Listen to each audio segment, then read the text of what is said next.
హైదరాబాద్లో డ్రగ్స్ రాకెట్ను పోలీసులు ఛేదించారు. ఢిల్లీ నుంచి హైదరాబాద్కు ఎండీఎంఏ సరఫరా చేస్తున్న inter state drug peddler Atul శర్మను ఎస్వటి ఎల్బీనగర్ టీం స్థానిక పోలీసులు సంయుక్తంగా అరెస్టు చేశారు. ఎల్బీనగర్ క్రాస్ రోడ్ వద్ద తనిఖీల్లో అతని వద్ద నుంచి సుమారు 5 లక్షల రూపాయల విలువైన 50 గ్రాముల ఎండీఎంఏను స్వాధీనం చేస్తున్నారు. ఇక విచారణలో ఢిల్లీలోని నోమాన్ అనే వ్యక్తి ద్వారా డ్రగ్స్ తీసుకొచ్చి హైదరాబాద్లో అల్ఫాజ్కు సరఫరా చేస్తున్నట్టు వెల్లడైంది. ఈ కేసులో ఎన్డీపీఎస్ చట్టం కింద కేసు నమోదు చేసి పరారీలో ఉన్న నోమాన్ అల్ఫాజ్ కోసం ప్రత్యేక బృందాలు గాలిస్తున్నాయి. డ్రగ్స్పై కఠిన చర్యలు కొనసాగుతాయని డీసీపీ డాక్టర్ అనురాధ హెచ్చరించారు.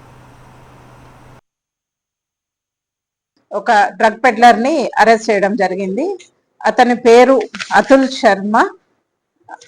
ఢిల్లీ నుంచి అతను ఎల్బీ నగర్ హైదరాబాద్కి ఎండిఎంఏ తీసుకొచ్చి అమ్ముతున్నట్టు మాకు క్రెడిబుల్ ఇన్ఫర్మేషన్ వస్తే ఎల్బీ నగర్ క్రాస్ రోడ్స్లో అతన్ని ఇంటర్సెప్ట్ చేయడం జరిగింది. ఇంటర్సెప్ట్ చేసి చెక్ చేసినప్పుడు అతని బ్యాక్లో 50 గ్రామ్స్ ఆఫ్ ఎండిఎంఏ దొరికింది. దీనికి LB Nagar SOT team and LB Nagar PS కలిసి చేసిన జాయింట్ ఎఫర్ట్.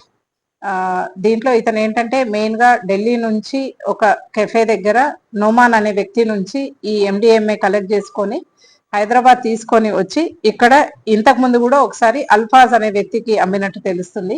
ఈసారి కూడా అతనికే ఈ కన్సైన్మెంట్కి ఇచ్చిన అని అతను కన్ఫెషన్లో చెప్పిండు. మేము స్టార్టింగ్ సోర్స్ నుంచి కూడా ఎండ్ యూజర్ వరకు ఈ చైన్ మొత్తము ఎవరెవరైతే ఇన్వాల్వ్ అయ్యి ఉన్నారో వెరీ సూన్ వాళ్ళందరినీ కూడా అరెస్ట్ చేయడం జరుగుతుంది.